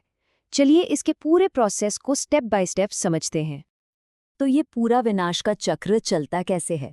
देखिए, सबसे पहले तो जल्दी ग्रोथ का प्रेशर डाला जाता है। मतलब एक आइडिया अभी ठीक से जमा भी नहीं है और उसे बड़े पैमाने पर फैलाने के लिए मजबूर किया जाता है। फिर क्या होता है? जब टीम कुछ सीखने की कोशिश करती है, गलतियां करती है, तो उसे सजा मिलती है। अरे भाई, नतीजे उम्मीद के मुताबिक नहीं आए तो फंडिंग बंद। इसका तीसरा असर ये होता है कि पूरी प्रायोरिटी ही बदल जाती है। टीम का फोकस कस्टमर की प्रॉब्लम सॉल्व करने से हटकर इन्वेस्टर्स को खुश करने पर चला जाता है। और आखिर में ये सब मिलकर वक्त से पहले ऑप्टिमाइज करने पर मजबूर कर देता है। और इसी चक्कर में वो सारी क्रिएटिविटी, वो उथल-पुथल खत्म हो जाती है जो किसी बड़े इनोवेशन की जान होती है। इसका एक क्लासिक एग्जाम्पल चाहिए? याद कीजिए 2000 के दशक का .com बबल। उस टाइम बहुत सारी कंपनियों ने इन्वेस्टर्स से खूब पैसा उठाया और बिना अपने प्रोडक्ट या बिजनेस मॉडल को ढंग से टेस्ट किए करोड़ों रुपए मार्केटिंग और एक्सपेंशन पर फूंक दिए। और नतीजा क्या हुआ? हम सब जानते हैं, ज्यादातर कंपनियां बुरी तरह डूब गए। ये बात बुरे पैसे के खतरे को एकदम सटीक तरीके से बताती है। सोचिए, अगर कोई गलत दिशा में तेजी से भागे तो वो अपनी मंजिल के पास नहीं बल्कि और दूर पहुंच जाएगा, है ना? बुरा पैसा ठीक यही काम करता है। ये आपकी गलतियों को और तेजी से और बड़ा बना देता है। तो फिर इसका सल्यूशन क्या है? जवाब है अच्छा पैसा। ये वो ईंधन है, वो फ्यूल है जो इनोवेशन की गाड़ी को सही पटरी पर दौड़ाता है। तो चलिए अब देखते हैं कि यह काम कैसे करता है और क्यों दुनिया की कामयाब कंपनियां इसी रास्ते को चुनती हैं। अच्छे पैसे का जो मूल मंत्र है वो बिल्कुल अलग है। ये मानो निवेशक से कहता है, देखो मुझे अभी प्रॉफिट नहीं चाहिए, मुझे बस ये दिखाओ कि तुमने मार्केट और कस्टमर के बारे में कितनी जल्दी और कितने कम खर्चे में सीखा है। इसका पूरा फोकस होता है जल्दी और सस्ते एक्सपेरिमेंट्स पर। तो असल में अच्छा पैसा करता क्या है?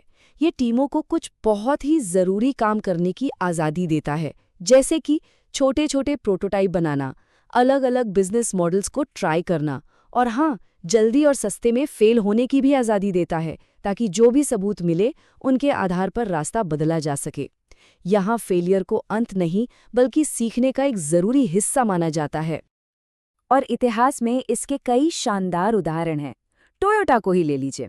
अपने शुरुआती दिनों में उनके इन्वेस्टर्स ने ये दबाव नहीं डाला कि रातों रात जाके फोर्ड को हरा दो। नहीं, उन्हें वक्त दिया गया सीखने का, अपने प्रोडक्शन सिस्टम को बेहतर बनाने का, और उसी सब्र का नतीजा है आज की टोयोटा। एक और कहानी है डिजिटल इक्विपमेंट कॉर्प यानी DEC की। उन्होंने भी इसी धैर्य वाले पैसे की मदद से धीरे धीरे अपनी मार्केट को समझा। जल्दी से स्केल करने के बजाय उन्होंने पहले अपने कस्टमर को बहुत गहराई से जाना, और जानते हैं नतीजा? वो अपने दौर में मिनी कंप्यूटर इंडस्ट्री के राजा बन गए। और एक और दिलचस्प कहानी है हेविलेट पैकर्ड यानी HP की। उन्होंने तो बाहर से पैसा लिया ही नहीं, अपने ही मुनाफे को वापस बिजनेस में लगा के कंपनी को बड़ा किया। सोचिए कितनी आज़ादी मिली होगी उन्हें, और इसी आज़ादी ने उन्हें दशकों तक, सालों साल इनोवेशन के रास्ते पर बनाए रखा। तो हमने थ्योरी भी समझ ली और इतिहास से कुछ सीख भी लिया। पर अब सबसे बड़ा सवाल ये है कि कोई कंपनी या कोई लीडर अपने इनोवेशन को इस बुरे पैसे के असर से बचाने के लिए असल में कर क्या सकता है? चलिए अब कुछ प्रैक्टिकल तरीकों पर नजर डालते हैं। क्रिस्टेंसन इसके लिए एक बड़ा कमाल का शब्द इस्तेमाल करते हैं, वित्तीय गुरुत्वाकर्षण का नियम। मतलब जैसे ग्रेविटी चीजों को नीचे खींचती है, वैसे ही जिस तरह का पैसा किसी कंपनी में आएगा वो कंपनी के सारे फैसलों को अपनी तरफ खींच लेगा। आप लॉन्ग टर्म की बातें सोच ही नहीं सकते अगर आपका पूरा फाइनेंशियल सिस्टम शॉर्ट टर्म के नतीजों पर इनाम दे रहा हो। तो इसका उपाय क्या है? क्रिस्टेंसन कुछ बहुत ही ठोस कदम बताते हैं। पहला काम, जो भी नए और बड़े बदलाव वाले प्रोजेक्ट्स हैं उन्हें कंपनी के मेन बिजनेस से फाइनेंशियली बिल्कुल अलग कर दीजिए, ताकि उन पर पुराने सिस्टम का प्रेशर ना पड़े। दूसरी बात, उनकी कामयाबी को सिर्फ प्रॉफिट से मत नापिए, ये देखिए कि उन्होंने सीखने के कौन कौन से पड़ाव पार किए हैं। तीसरा, सारा पैसा एक साथ मत दीजिए, जैसे जैसे प्रोग्रेस हो वैसे वैसे छोटे छोटे हिस्सों में फंडिंग दीजिए। और चौथा और शायद सबसे जरूरी, अपने इन्वेस्टर्स से लगातार बात करते रहिए, उन्हें अपने लॉन्ग टर्म विजन के बारे में समझाते रहिए। ये जो एनालॉजी है ना, ये पूरी बात को एक लाइन में समझा देती है।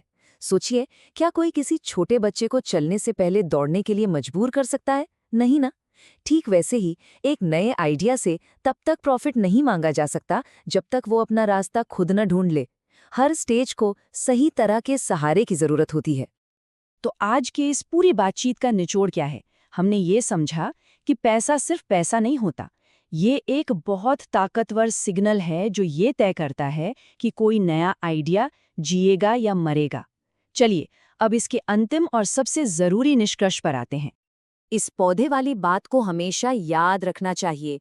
इनोवेशन एक छोटे नाजुक पौधे जैसा है। अच्छा पैसा यानी जिसमें सब्र है, वो उस उपजाऊ मिट्टी की तरह है जो जड़ों को मजबूती से जमीन में जमने का मौका देती है। और बुरा पैसा वो उस बंजर जमीन की तरह है जो उस पौधे को खिलने से पहले ही सुखा डालती है। और आखिर में क्रिस्टेंसन की ये एक बात, एक महान लीडर सिर्फ पैसा इकट्ठा नहीं करता, वो सही तरह का पैसा चुनता है, क्योंकि आखिर में यही चुनाव तय करता है कि कंपनी का भविष्य कैसा होगा। क्या वो कुछ नया और टिकाऊ बना पाएगी या फिर शॉर्ट टर्म प्रेशर में बिखर जाएगी? सवाल यही है कि किसी भी इनोवेशन को ईंधन देने वाला पैसा आखिर किस तरह का है। नमस्कार। आज हम क्लेटन क्रिस्टेंसन के एक बहुत ही कह सकते हैं काउंटर इंट्यूटिव आइडिया पर बात करेंगे। यह आइडिया इस सवाल का जवाब देता है कि किसी कंपनी के अंदर जो बड़े मार्केट को हिला देने वाले बदलाव होते हैं, जिन्हें हम डिसरप्टिव इनोवेशन कहते हैं, आखिर उनके लिए जिम्मेदार कौन है। और मैं बता दूं, इसका जो जवाब है ना, वो शायद आपको चौंका दे। तो सवाल सीधा सा है, डिसरप्टिव इनोवेशन यानी वो इनोवेशन जो पूरे बाजार को बदल कर रख दे, इसकी जिम्मेदारी आखिर है किसकी? अब देखिए, आमतौर पर इसका जवाब क्या मिलता है, यही कि भाई ये तो R&D वालों का काम है या फिर प्रोडक्ट टीम्स का, है ना। लेकिन क्रिस्टेंसन का जवाब बिल्कुल अलग है और यहीं पर बात मज़ेदार हो जाती है। वो कहते हैं नहीं, इसकी जिम्मेदारी है सीनियर मैनेजर्स की, जी हाँ, कंपनी के टॉप लीडर्स की। और हमारी आज की पूरी बातचीत इसी एक आइडिया के इर्द गिर्द घूमेगी। तो चलिए इस आइडिया को थोड़ा और गहराई से समझते हैं। क्रिस्टेंसन का कहना है कि डिसरप्टिव ग्रोथ कोई एक प्रोजेक्ट नहीं है जिसे कोई टीम पूरा करेगी। नहीं, ये असल में मैनेजमेंट का, लीडरशिप का एक बहुत ही जरूरी काम है। इसका मतलब ये बिल्कुल नहीं है कि टॉप लीडर्स बैठकर नया प्रोडक्ट डिजाइन करेंगे। नहीं, उनका असली काम है एक ऐसा माहौल बनाना, एक ऐसा ऑर्गेनाइजेशनल डिजाइन तैयार करना जहां इनोवेशन जिंदा रह सके, जहां नए बोल्ड आइडियाज को कंपनी की जो रोजमर्रा की पॉलिटिक्स है या जो पुराने ढर्रे पर चल रही प्रोसेसेस हैं, उनसे बचाकर रखा जा सके। तो अब सवाल ये उठता है कि अगर प्रोडक्ट टीमों के पास इतने अच्छे आइडियाज होते हैं, तो फिर वो कामयाब क्यों नहीं हो पाते? आखिर ये सारे अच्छे विचार मर क्यों जाते हैं? वजह है सिस्टम। दिक्कत आइडिया में नहीं, सिस्टम में है। देखिए, कोई भी कंपनी उन चीजों पर फोकस करती है जिनसे आज पैसा आ रहा है ना? तो जाहिर है पैसा और रिसोर्सेज भी उन्हीं प्रोजेक्ट्स को मिलेंगे जो आज मुनाफा दे रहे हैं। और जब कोई नया डिसरप्टिव आइडिया आता है, तो उसे भी कंपनी के पुराने पैमानों पर ही तौला जाता है। और इन सिस्टम्स को, इन पैमानों को बदलने की ताकत किसके पास होती है? सिर्फ और सिर्फ सीनियर लीडर्स के पास। और यहीं पे वो पूरा साइकिल शुरू होता है जिसमें अच्छे आइडियाज दम तोड़ देते हैं। सोचिए, एक नया डिसरप्टिव आइडिया आता है, उसे कंपनी के जो मौजूदा बिजनेस के चश्मे हैं उनसे देखा जाता है। फिर उसे जरूरी रिसोर्सेज नहीं दिए जाते क्योंकि अरे, इससे तो आज कोई प्रॉफिट नहीं है, और बस वो इनोवेशन वहीं रुक जाता है। ये कहानी है जो लगभग हर बड़ी कंपनी में बार बार दोहराई जाती है। ये जो बात है ना, ये पूरी कहानी को एक लाइन में बता देती है। समस्या अच्छे आइडियाज की कमी की नहीं है, समस्या उन खराब प्रोसेस की है जो इन अच्छे आइडियाज से टकराकर उन्हें खत्म कर देती हैं। तो ठीक है, प्रॉब्लम तो समझ आ गई, पर इसका सल्यूशन क्या है? क्रिस्टेंसन कहते हैं कि इसका सल्यूशन सीनियर लीडर्स के पास है, और उन्होंने इसके लिए 3 बहुत ही खास जिम्मेदारियां बताई हैं। सिर्फ 3। और सुनने में ये भले ही आसान लगे, पर यही वो 3 काम हैं जो किसी भी कंपनी को हमेशा इनोवेशन के रास्ते पर हमेशा रेलेवेंट बनाए रख सकते हैं। तो चलिए एक एक करके इन्हें समझते हैं। तो ये हैं वो 3 जिम्मेदारियां। पहली, नई ग्रोथ खोजने के लिए एक प्रोसेस बनाना। दूसरी, सही अवसर को सही तरह के ऑर्गेनाइजेशन के साथ मैच करना। और तीसरी, आज और कल दोनों के लिए अपने पोर्टफोलियो को मैनेज करना। ये सिर्फ कुछ काम नहीं है, ये लीडरशिप को देखने का एक बिल्कुल नया तरीका है। तो पहली जिम्मेदारी, इनोवेशन को किस्मत के भरोसे मत छोड़ो, उसे एक सोची समझी, जानबूझकर बनाई गई प्रोसेस बनाओ। जरा सोचिए, जैसे सेल्स के लिए, मार्केटिंग के लिए एक पक्का सिस्टम होता है, ठीक वैसा ही एक सिस्टम नए ग्रोथ मार्केट्स को ढूंढने और उन्हें स्कैन करने के लिए भी होना चाहिए। दूसरी जिम्मेदारी को समझने के लिए IBM और कोडैक का उदाहरण एकदम परफेक्ट है। जब IBM को PC बनाना था तो उन्होंने क्या किया? उन्होंने अपने मेन बिजनेस से बिल्कुल अलग एक नई यूनिट बना दी, उसे पूरी आज़ादी दी। नतीजा, जबरदस्त कामयाबी। और दूसरी तरफ थी कोडैक। उन्होंने डिजिटल कैमरा बनाया तो जरूर, लेकिन उसे अपनी पुरानी फिल्म डिवीजन के अंदर ही फंसाए रखा, और नतीजा, वो कमाल की टेक्नोलॉजी उन्हीं के घर में दम तोड़ गई। और तीसरी जिम्मेदारी एक माली बनने की है। सोचिए, एक लीडर एक माली की तरह है। उसे आज की जो पकी हुई फसल है, यानी जो प्रॉफिटेबल बिजनेस है, उसे काटना भी है, और साथ ही कल के लिए जो छोटे छोटे नाजुक पौधे हैं, यानी नए आइडियाज, उन्हें भी पानी देना है, उनका भी ख्याल रखना है, भले ही आज उनसे कोई फल ना मिल रहा हो। ये सारी बातें हमें एक बहुत ही बड़े आइडिया पर लाके खड़ा करती हैं। वो ये कि एक सीनियर लीडर का काम सिर्फ फैसले लेना नहीं है, बल्कि उनका असली काम है एक आर्किटेक्ट बनना, एक ऐसा ढांचा, एक ऐसा सिस्टम बनाना जो सही फैसलों को खुद ब खुद जन्म दे। तो जो सवाल लीडर को पूछना है वो बदल जाता है। पुराना सवाल था हमें क्या करना चाहिए, नया सवाल है हमें कौन सी प्रोसेस बनानी चाहिए। मतलब फोकस क्या से हटकर कैसे पर आ जाता है।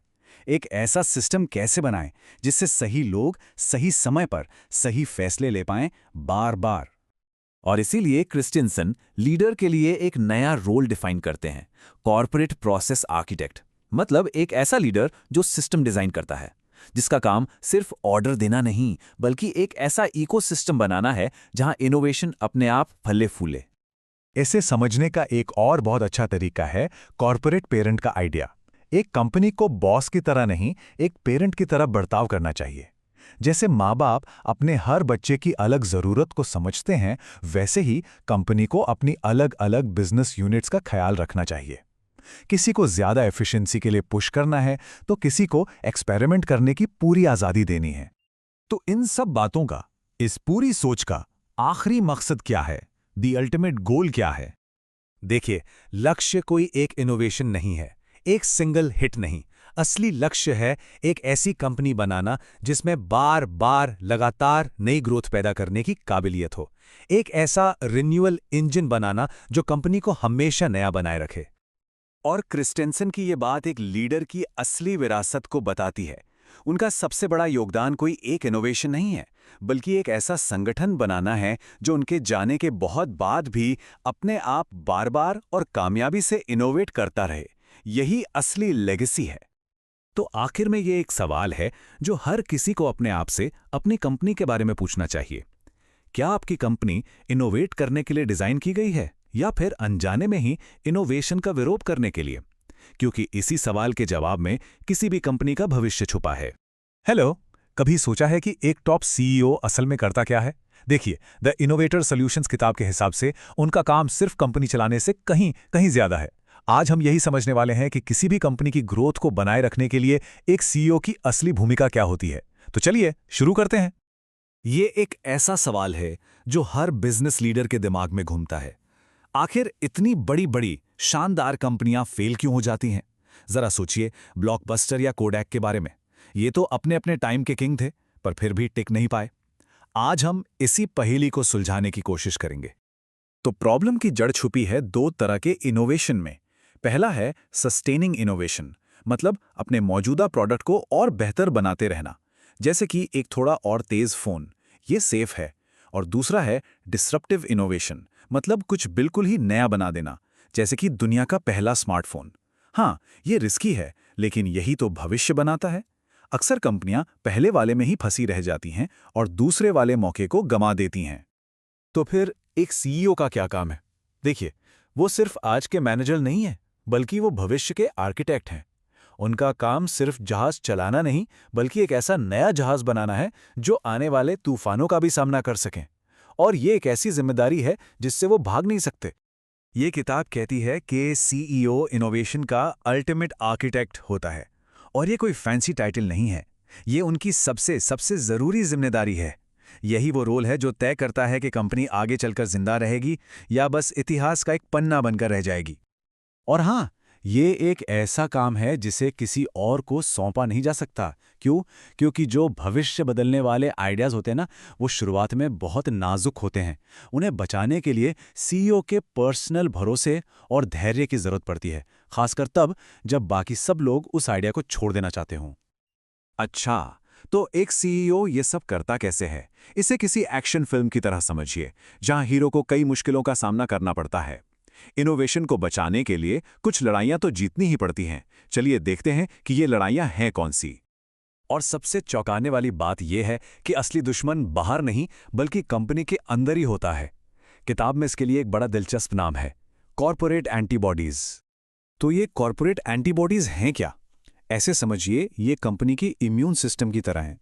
इनका काम है मौजूदा बिजनेस को बचाना, लेकिन जैसे ही कोई नया, छोटा या अलग सा आइडिया आता है, ये सिस्टम उसे एक बाहरी वायरस समझकर खत्म कर देता है, भले ही वो आइडिया कंपनी के भविष्य के लिए कितना भी जरूरी क्यों ना हो।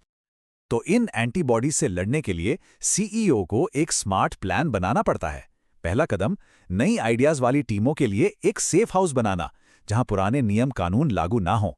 दूसरा, एक्सपेरिमेंट करने को बढ़ावा देना और फेलियर को सीखने का एक हिस्सा मानना। और तीसरा, सबसे जरूरी, उन लोगों को रिवॉर्ड देना जो लॉन्ग टर्म का सोचते हैं, ना कि सिर्फ अगले 3 महीने के प्रॉफिट का। अब बात करते हैं पैसे की। किताब में अच्छा पैसा और बुरा पैसा का एक जबरदस्त कॉन्सेप्ट है। बुरा पैसा वो है जो चिल्लाता है मुझे 6 महीने में प्रॉफिट चाहिए और नए आइडिया को पैदा होने से पहले ही मार देता है। वहीं अच्छा पैसा एक माली की तरह होता है जो बीज को धीरे धीरे बढ़ने का टाइम देता है। सीईओ को ये पक्का करना होता है कि नए आइडियाज को हमेशा अच्छा पैसा ही मिले। और ये लाइन सब कुछ साफ कर देती है। असली स्ट्रैटेजी वहीं बनती है जहां पैसा लगाया जाता है। मतलब आप मीटिंग्स में कितनी भी बड़ी बड़ी बातें कर लें, लेकिन अगर आपका पैसा नए आइडियाज में नहीं लग रहा तो आपकी इनोवेशन स्ट्रैटेजी बस एक सपना है और कुछ नहीं। लेकिन सिर्फ प्रोसेस और सिस्टम से काम नहीं चलता। असली जीत तो तब होती है जब इनोवेशन सिर्फ एक प्रोजेक्ट ना रहकर कंपनी की आदत बन जाए। और ये सब कल्चर पर डिपेंड करता है। कल्चर एक नदी के बहाव की तरह है। आप एक नई नाव यानी स्ट्रैटेजी तो बना सकते हैं, लेकिन अगर नदी ही गलत दिशा में बह रही है तो आप कहीं नहीं पहुंचेंगे। अगर आपकी कंपनी का कल्चर रिस्क लेने से डरता है तो दुनिया की बेस्ट स्ट्रैटेजी भी फेल हो जाएगी। इसीलिए सीईओ को सिर्फ चीफ एग्जीक्यूटिव ऑफिसर नहीं बल्कि चीफ कल्चर ऑफिसर भी बनना पड़ता है। इसका मतलब है कि उन्हें सिर्फ बातें नहीं करनी बल्कि अपने एक्शन से एग्जाम्पल सेट करना है। वो उन लोगों को बढ़ावा देते हैं जो सवाल पूछते हैं और फेलियर को सीखने का एक मौका मानते हैं, सजा नहीं।